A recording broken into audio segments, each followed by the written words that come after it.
सभी लोगों का स्वागत है फिर से एक बार क्रिक जोन में। आशा करता हूँ सभी लोग सही सलामत होंगे। तो चलिए शुरू करते हैं आज का वीडियो। जो यहाँ पे भारत और बांग्लादेश के बीच मुकाबला था और कहीं ना कहीं यह मुकाबला बांग्लादेश के लिए ज़रूरी था, क्योंकि आप बैक टू बैक मैचेस खेलेंगे। तो यहाँ पे बांग्लादेश के लिए ये चुनौती था कि लिटन दास क्योंकि इस मुकाबले में थे नहीं, क्योंकि प्रैक्टिस में उनका चोट लग गया था, और जिसके बदौलत आज बहुत सारे बदलाव देखने को मिले। और वहाँ पे कप्तान कौन, जखेर यानिक, जिन्होंने डोमेस्टिक सर्किट में नहीं ना तो वहाँ पे आप अंडर 19 के लेवल में भी देखें तो वहाँ पे कोई भी फॉर्मेट पे या फिर किसी भी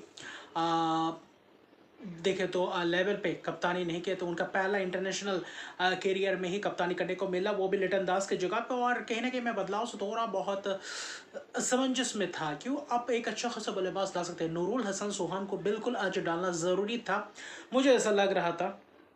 वहाँ पे आपने सैफुद्दीन को लाया, वहाँ पे आपने तंजीम साकिब, जो कि बिल्कुल था, क्योंकि तंजीम साकिब को 2 बार विकेट चटका चुके थे अभिषेक शर्मा को। तो कहीं ना कहीं उसके लिए ही एक मैचअप्स थे, और बाकी अच्छी खासी टीम सिलेक्शन थी। परवेज हुसैन इमोन को लाए थे, जो कि लाजमी था। मुझे नहीं लग रहा था कि उसके अलावा बाकी कोई विकल्प बचा था। मेहदी हसन, मुझे ऐसा लग रहा था कि मेहदी हसन को ला सकते थे, लेकिन नया नहीं, रिशाद हुसैन थे। तो कहीं ना कहीं वहाँ पे वैसा ही कुछ बदलाव दिखे, और तस्किन थे नहीं।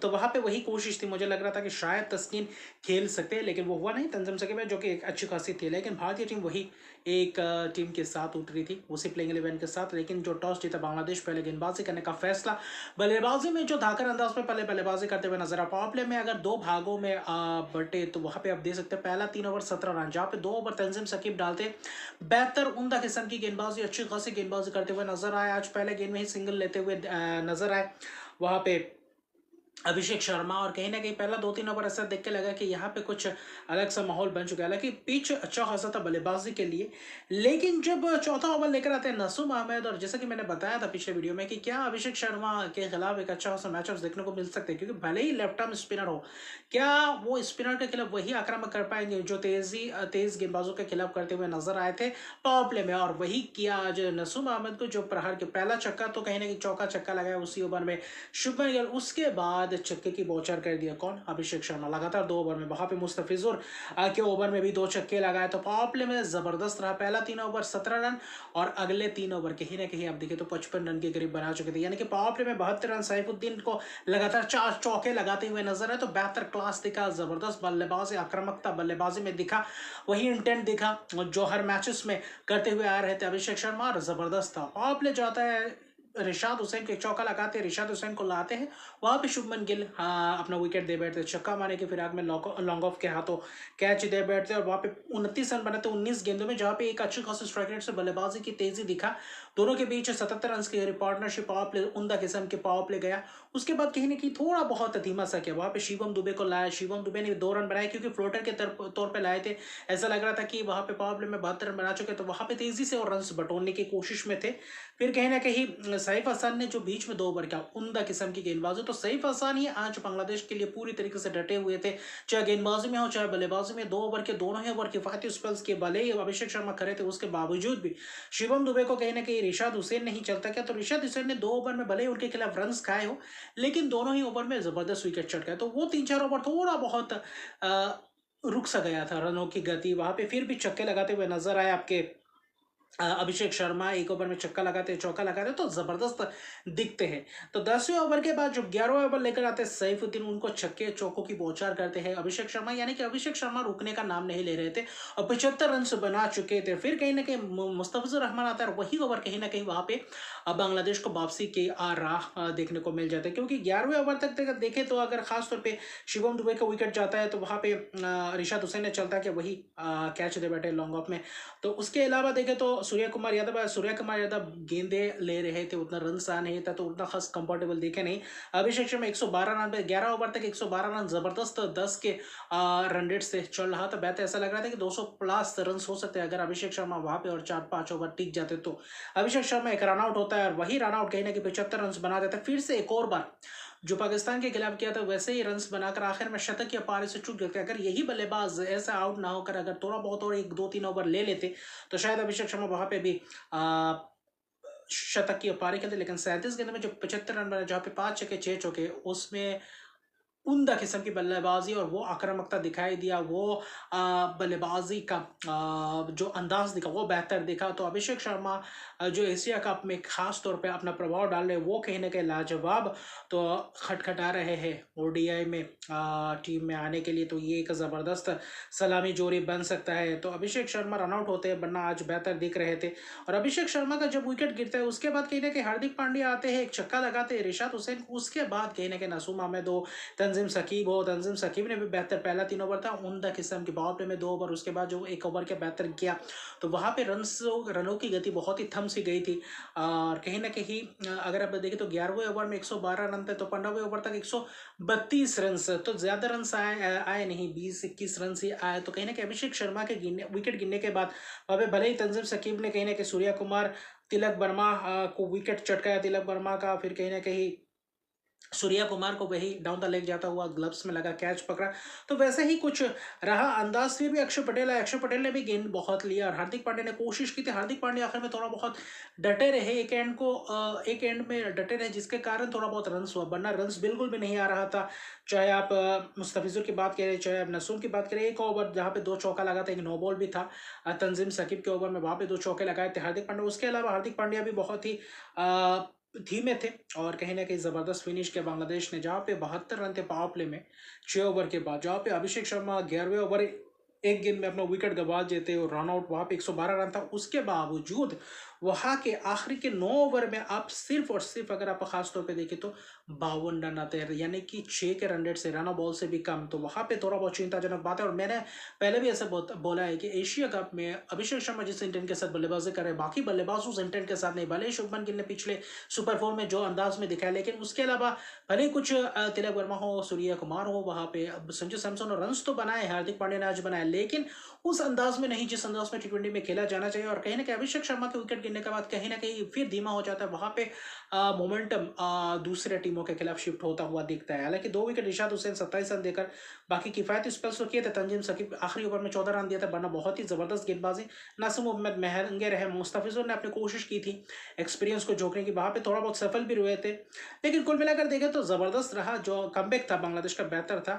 और 38 रन बनाए थे हार्दिक पांड्या 29 गेंद में, जो एक अच्छी खासी ठीक ठाक गेंदबाजी किया था, बल्लेबाजी किया था। उसके बाद थे रन क्या 169 रन। ऐसा लग रहा था कि 169 रन क्या मुमकिन हो सकते हैं, क्योंकि उससे पहले भी श्रीलंका के लिए 170 रन चेज कर चुके थे। तो उसके बाद क्या वैसा कुछ मोमेंटम बरकरार रख पाते या नहीं, बांग्लादेश उसके ऊपर निगाहें थी। और तो वैसा ही रन्स था, जो रन्स आपको करने थे जो श्रीलंका के खिलाफ किया था, वही रन्स भारत के खिलाफ भी करना था 20 ओवर्स में।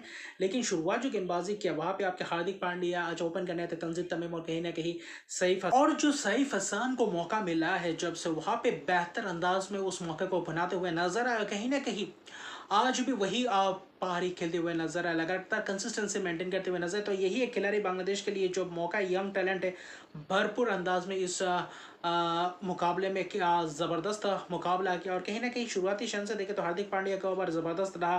फिर बुमराह आते हैं, तंजीम तमीम लेंथ गेंद वहाँ पे हरकत करते हुए नजर आए। बुमराह आज 3 ओवर जो स्पेल डाले पावर प्ले में, उमदा किस्म का स्पेल। वहाँ पे परवेज हुसैन इमाम की बात करें या फिर वहाँ पे तंजीम तमीम, वहाँ पे कोशिश थी शॉट मारने की, कहीं ना कहीं बैट और गेंद का वहाँ पे मिलाप ही नहीं हो रहा था। तो वैसा ही गेंदबाजी आज करते हुए नजर आए जसप्रीत बुमराह, जो पिछले मैच में पाकिस्तान के खिलाफ जिस रिदम में दिखे नहीं थे, लेकिन आज पूरी तरीके से और वही बुमराह दिखते हुए नजर आए। लेकिन उसके बाद हार्दिक पांड्या को 2 चौके लगाते हैं पावर प्ले में, सईफ हसन, फिर कहीं ना कहीं जसप्रीत बुमराह जबरदस्त गेंदबाजी करते हैं, वरुण चक्रवर्ती को कुछ स्वीप शॉट्स लगाते हैं, परवेज हुसैन इमोन, फिर कहीं ना कहीं वहाँ पे उस ओवर में 3 चौके आए थे। पावर प्ले के आखिरी ओवर में जबरदस्त छक्का लगाते हैं परवेज हुसैन इमोन। बुमराह को उस एक छक्के के अलावा बाकी गेंदबाजी जबरदस्त किस्म का रहा। परवेज हुसैन इमोन वहाँ पे एक छक्का लगाते तो एक छोटी सी पारी खेल के गए, लेकिन पावर प्ले में वो जो डोमिनेट करना था वो डोमिनेट नहीं कर पाया। लेकिन फिर भी 44 रन ठीक ठाक रन बना चुके थे 1 विकेट के नुकसान पे। लेकिन उसके बाद आते हैं कौन, उसके बाद आते कुलदीप यादव, और कुलदीप यादव कहीं ना कहीं आते ही वहाँ पे चटका जाते हैं। किसका विकेट, परवेज हुसैन इमोन का विकेट। वहाँ पे अभिषेक शर्मा के हाथों कैच दे बैठे, 21 रन बनाकर चलते बनते। और उसके बाद जो बाकी के बल्लेबाज है रोहित हीरो है कोशिश कर रहे थे पार्टनरशिप बनाने को।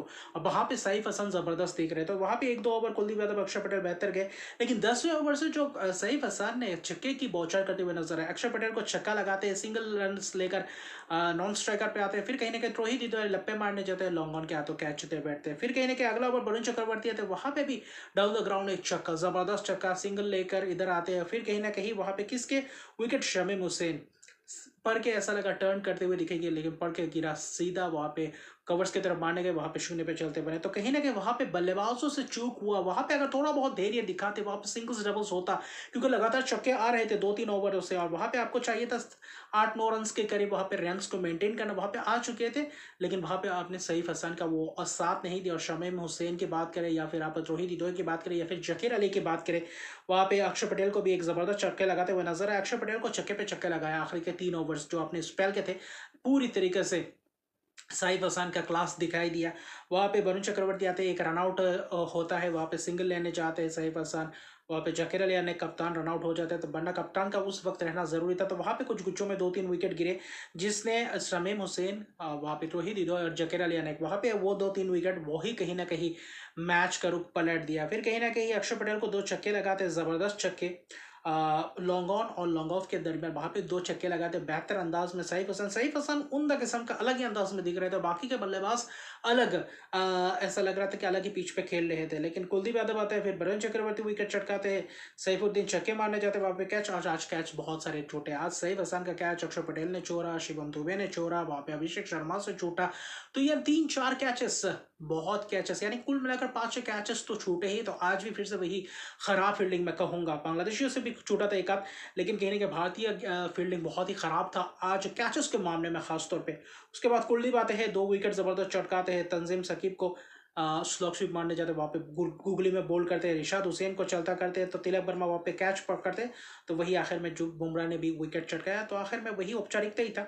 बाद में देखो 19.3 ओवर में तिलक वर्मा विकेट चटकाते हैं, और वहाँ पे लॉन्ग ऑन के हाथों कैच दे बैठते हैं, तो वही था, और लॉन्ग ऑफ के हाथों मुस्ताफिजुर। तो कुल मिलाकर देखें तो जो 69 रन की एक शानदार पारी के लिए 51 गेंद में जहाँ पे 5 छक्के 3 चौके लगाया साइफ हसन के अलावा वो बाकी बल्लेबाज उनके सामने फीके रहे, और वही मैं कहूंगा अकेले डटे रहे। अगर उनके साथ थोड़ा बहुत और साझेदारी में योगदान मिलता तो शायद यह मैच के करीब पहुंचते। आखिर में जाके 127 बॉल आउट हो जाते 19.3 ओवर में, जिसमें से 4 over 18 run 2 wicket Bumrah, Jasprit Bumrah का पूरी तरीके से गेंदबाजी का फिर से एक और बार दिखाई दिया।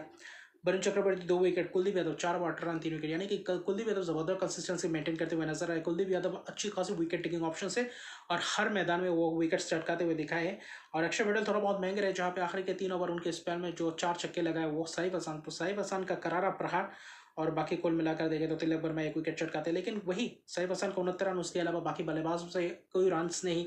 और इमोन ने कोशिश की थी 21 रन, बाद में बस वो नहीं कर पाए, स्पिनर साथ ही कहीं ना कहीं वहाँ पे फंस गए। और सईफ हसन के साथ एक आध बल्लेबाज, अगर मिडिल ऑर्डर बल्लेबाज साथ देते तो शायद मैच को आखिर तक ले जाते, और आखिरी 2-3 ओवर में भी 30-40 रन भी होते, तब भी कहीं ना कहीं मौका था, लेकिन वो मौके को गवा बैठे, और 168 रन बनाने के बावजूद भी 41 रन से जीत रहे। तो कहीं ना कहीं इस जीत के साथ 4 अंकों के साथ फाइनल में प्रवेश कर चुके। भले ही उनके अगला मुकाबला श्रीलंका के खिलाफ है भारत के, लेकिन कल जो डू और डाई मुकाबला का वो होगा बांग्लादेश बनाम पाकिस्तान, जो जीतेगा वही फाइनल में 28 तारीख को नजर आएगा भारत के खिलाफ। तो क्या बांग्लादेश कर पाएंगे, क्या लिटन दास कप्तान वापस आते हुए नजर आएंगे अगले मैच में, क्योंकि वहां पे डू और डाई दोनों ही टीमों के लिए है। तो वहां पे बांग्लादेश के पास भी मौका है, पाकिस्तान के पास भी मौका है, कौन अच्छा खासा रिदम बरकरार रख पाते हैं फाइनल में जाकर, क्या कुछ खास घातक प्रदर्शन कर पाते हैं यानी। लेकिन सबसे महत्वपूर्ण बात है कल का मुकाबला कौन अपने नाम करने वाला है, तो यही एक बात है। तो ज़बरदस्त यह मुकाबला देखने को मिला, लेकिन भारतीय बल्लेबाज अभिषेक शर्मा के अलावा बाकी बल्लेबाजी क्रम वो उस स्तर में दिखा नहीं जो अमूमन हम देखे हुए आते हैं। तो वहाँ पे कुछ सुधार, और फील्डिंग कैचेस बहुत छूटे, तो वहाँ पे भी सुधार लाने की जरूरत है। तो अभी के लिए इतने, अगर तक मेरे चैनल को सब्सक्राइब किया तो मेरे चैनल को सब्सक्राइब कीजिए, लाइक कमेंट जरूर कीजिए। तब तक लिए गुड बाय।